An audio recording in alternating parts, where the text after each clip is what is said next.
السلام علیکم ناظرین، آپ کا میزبان وقار ادر چوہان پروگرام پی کے پوچھتا ہے کے ساتھ آپ کی خدمت میں حاضر ہے۔ ناظرین، آج جو میرے ساتھ مہمان شخصیت موجود ہیں، یہ سیاسی و سماجی شخصیت ہیں اور پاکستان مسلم لیگ نون کے سرگرم رکن ہیں۔ ان سے بات کرتے ہیں کہ جو موجودہ حالات جا رہے ہیں، بجٹ کے اندر کیا کچھ چیزیں ہوئی ہیں اور آگے جا کے مسلم لیگ نون کیا کرنے جا رہی ہیں۔ میرے ساتھ موجود ہیں جناب ملک ممتاز المعروف گاما بھائی۔ السلام علیکم گاما بھائی۔ وعلیکم السلام جی کیسے ہیں آپ؟ ٹھیک ہیں؟ اللہ کا شکر ہے جی، الحمدللہ۔ اچھا مجھے یہ بتائیے گا کہ کچھ عرصہ پہلے میں نے آپ کی ایک ویڈیو دیکھی جس کے اندر آپ اس چیز کا اعلان کر رہے ہیں کہ میں MNA کا الیکشن لڑنے جا رہا ہوں۔ یہاں پہ کافی فقدان پایا جاتا ہے سیاست کے حوالے سے، تو کیا کہیں گے، وہ کیا ماجرا تھا، ذرا بتائیے گا ہمارے ناظرین کو۔ سب سے پہلی بات یہ ہے کہ میں نے اور میری تمام دوست احباب اور ہماری پوری ٹیم نے اس چیز کی تیاری کی ہے کہ ہم آنے والے وقت میں الیکشن لڑتے ہیں، لیکن یہاں مسئلہ یہ ہے کہ راولپنڈی میں یہاں کافی پاورفل لوگ بیٹھے ہوئے ہیں جن کی چاہے برادری ہے، جن کی چاہے تعلق ہے، یعنی یا وہ نوٹوں سے یا وہ سفارش سے ٹکٹ لے جاتے ہیں اور کارکن رہ جاتا ہے۔ اب بات یہ ہے کہ راولپنڈی میں ہمیشہ مسلم لیگ ہیوی ویٹ رہی ہے، لیکن مسلسل یہ 10 سالوں سے ہیوی ویٹ سے نیچے اتر گئی ہے۔ اس کی وجہ ہے کہ لوگ ان لوگوں کو پسند نہیں کرتے جو بار بار ہمارے اوپر مسلط کیے جاتے ہیں۔ اس لیے میں نے ارادہ کیا تھا کہ میں الیکشن لڑتا ہوں۔ جب میں نے الیکشن کا پروگرام بنایا اور میرے پروگرام کے ساتھ میری پارٹی کو نقصان ہوتا تھا، میری پارٹی نے مجھے ٹکٹ نہیں دیا اور میری پارٹی کا نقصان ہوتا تھا، اس لیے میں نے پھر الیکشن اپنی پارٹی کے نقصان کو بچانے کے لیے میں نے اپنا ارادہ ترک کیا اور قربانی دی۔ تو رسپانس کیسا ملا تھا؟ الحمدللہ N55 میں ہم رہتے ہیں، یہاں پہ کم از کم ہماری جو اپنی برادری ہے جسے ہزارہ برادری کے نام سے گنا جاتا ہے، ہماری 85,000 ووٹ، کم از کم 85,000 سے لگ بھگ ہماری ووٹ ہے۔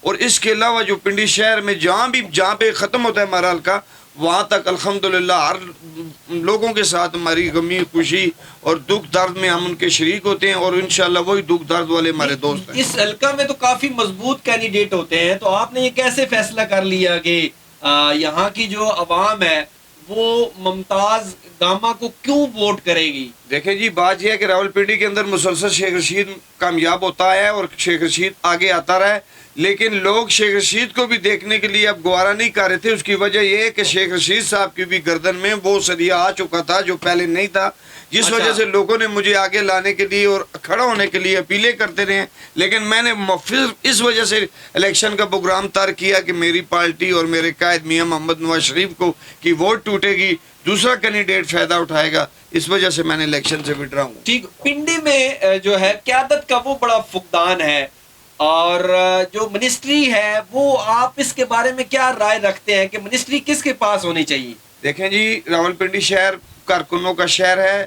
آپ دیکھیں تاریخ میں یہاں بڑے بڑے شخصیت نے آ کے لیاقت باغ میں خطاب کیا۔ پنڈی ایک مشہور و معروف شہر ہے، یہاں شہر کے اندر فقدان اس لیے کہ مسلسل شیخ رشید ہی MNA رہا ہے، اور نجی سیٹوں پہ جو ہمارے کارکن ہیں، جیسے پنڈی کی صدارت کے حوالے سے مسلم لیگ کی بات کریں، پنڈی کے جنرل سیکرٹری کے حوالے سے بات کریں، تو یہاں عہدے ان لوگوں کو دیے جاتے ہیں جو چلنے کے قابل نہیں ہوتے، جنہیں یا شوگر ہوتا ہے یا ہائی بلڈ پریشر کے مریض ہوتے ہیں، وہ پنڈی کے صدر ہو جاتے ہیں، وہ کارکن کی بات نہ سن سکتے ہیں نہ سمجھ سکتے ہیں۔ اس لیے ہماری یہ میاں محمد نواز شریف صاحب سے اپیل ہے کہ وہ پرانے چہرے جو مسلسل پارٹی کے اوپر اب بدنما داغ بنتے جا رہے ہیں، ان کو ڈیزولو کر کے نئے کارکنوں کو آگے لایا جائے، اور پنڈی شہر میں ایک وزارت دی جائے۔ اس سے پہلے وزارت کس کو ملنی چاہیے؟ دیکھیں جی، حنیف باسی صاحب منسٹر رہ چکے ہیں، ضیاء اللہ شاہ صاحب RDA کے چیئرمین رہ چکے ہیں۔ میں سمجھتا ہوں اس ٹائپ پنڈی میں اگر کوئی کسی سے پیار کرتا ہے تو وہ ایک ناصر بٹ ہے۔ اچھا، آپ کہتے ہیں ناصر بٹ کو ملنی چاہیے منسٹری؟ جی، ناصر بٹ صاحب کو منسٹری ملنی چاہیے تاکہ جو لوور طبقے کے کارکن ہیں وہ ان سے مل سکتے ہیں، انہیں پابندی نہیں ہے آگے جانے کے لیے۔ ہماری پارٹی کے جو بڑے کارکن ہیں ان کو جانے کے لیے بڑوں کی سفارش لے کے جانی پڑتی ہے، اس لیے اس سسٹم کو ختم ہونا چاہیے۔ صحیح۔ اچھا مجھے یہ بتائیے گا کہ نون لیگ جو ہے نا، خاص کر پنڈی کے اندر گروہ بندی کا بھی شکار ہے۔ آپ لے لیں سجاد خان صاحب کو، لے لیں حنیف عباسی صاحب کو، لے لیں، یہ دھڑوں کے اندر بٹے ہوئے ہیں، تو اس کا نقصان الیکشن کے اندر ہوتا ہے۔ مسلم لیگ نون کو کافی بھاری نقصان ہوتا ہے اس چیز کا۔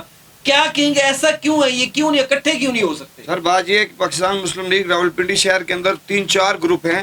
ایک چودھری تنویر گروپ ہے، ایک حنیف باسی صاحب کا گروپ ہے، اور ایک گروپ وہ ہے جو نظراتی کارکن ہیں جنہوں نے جیلیں کاٹی ہیں، جیلیں کاٹنے کے بعد طریق نجات میں قربانیاں دی ہیں، لیکن کسی بھی M N A M P A کے امیدوار یا ایم این اے نے ان کارکنوں کو آگے نہیں لایا، نہ آگے بڑھنے دیا، جس کی وجہ سے پنڈی میں گروپ بندی ہوگی۔ اور گروپ بندی میں سجاد خان صاحب جو تھے وہ ایک بہت ہی پیاری شخصیت تھے۔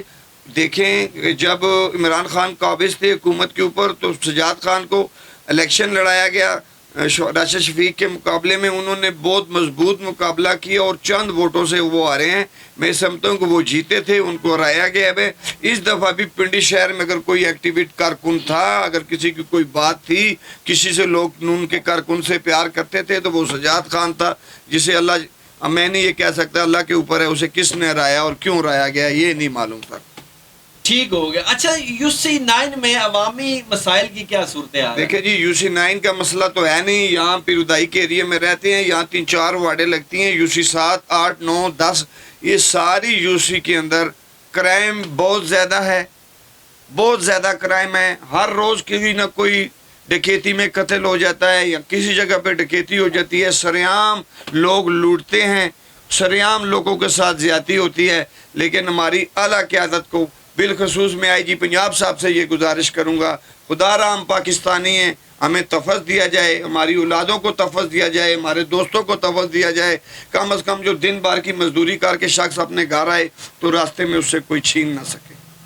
موجودہ جو ملکی صورتحال ہے اس پر کیا کہیں گے عمر صاحب؟ دیکھیں جی ہمارا ملک بہت سے مسائل کا شکار ہے۔ سب سے پہلا مسئلہ ہمارا آئی ایم ایف کا ہے، جو اپنی مرضی سے آ کے ہمارے اوپر ٹیکس لگا کے پاکستان کی دولت کو باہر لے جاتے ہیں۔ ابھی آپ نے بجٹ میں دیکھا ہوگا 9,323 ارب روپیہ ہم نے صرف سود کی مد میں دینا ہے۔ اگر یہ پیسے پاکستان کے بچوں کے اوپر لگیں، پاکستان کی اکنامکس کو بڑھایا جائے تو میں سمجھتا ہوں ہم دنیا کی سپر طاقت بن سکتے ہیں۔ اس لیے جتنے بھی سیاستدان ہیں، چاہے وہ پیپلز پارٹی کے ہیں، چاہے وہ جمعیت علماء اسلام کے ہیں، چاہے وہ پاکستان تحریک انصاف کے ہیں، چاہے وہ نون لیگ کے ہیں، کوئی بھی ہے، خدا را سارے مل کے ہمیں سود سے نجات دلوایا جائے، کیونکہ قرآن کریم میں یہ بات لکھی ہوئی ہے، جو لوگ سود کا کام کرتے ہیں، سود کا لین دین کرتے ہیں، نہ دنیا میں ان کی ترقی ہوتی ہے نہ آخرت میں۔ سب سے پہلے تمام سیاستدانوں سے اپیل ہے کہ رل مل کے اس ملک سے قرض کو اتارا جائے اور ملک کو سنوارا جائے۔ تھینک جی بہت شکریہ جی ناظرین، میرے ساتھ موجود تھے ملک ممتاز عرف گاما بھائی موجود تھے، اور مسلم لیگ نون کے کافی ایکٹیو کارکن ہیں۔ ان کا کہنا یہ ہے